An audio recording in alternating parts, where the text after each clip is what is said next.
हे नाल्याच्या एकदम टोकावरती जे ब्रिज होता त्या ब्रिज वरती येऊन आम्ही थांबलेले आहोत.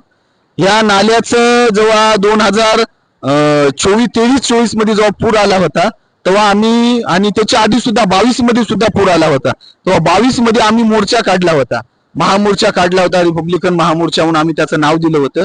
तर ह्या नाल्याचं रुंदीकरण करा म्हणून तो मोर्चा होता.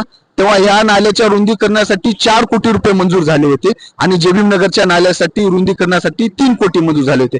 म्हणजे एकंदरीत 7 कोटी रुपये स्वास्तीनगरचा नाला व जेभीमनगरचा नाला रुंदीकरणासाठी शासनाकडून तशा निविदाही निघल्या होत्या, तसं टेंडरही निघलं होतं.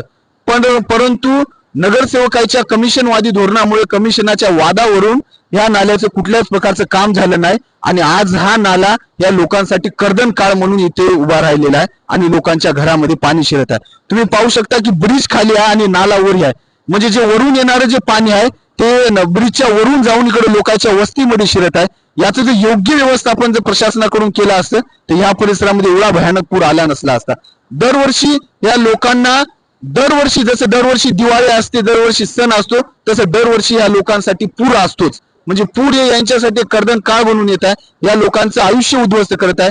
एका माणसाला जर घर बांधायचं म्हणलं तर त्याची अख्खी हयात, त्याचं अख्खे आयुष्य, त्याची अख्खी जिंदगी जाते. परंतु हे अख्ख्या आयुष्याचं बांधलेलं घर हे पूर दरवर्षी येतं आणि त्या लोकांना वाहून त्या लोकांचं नुकसान करून त्यांना पुन्हा 10 वर्ष मागे ढकलण्याचं काम करतो.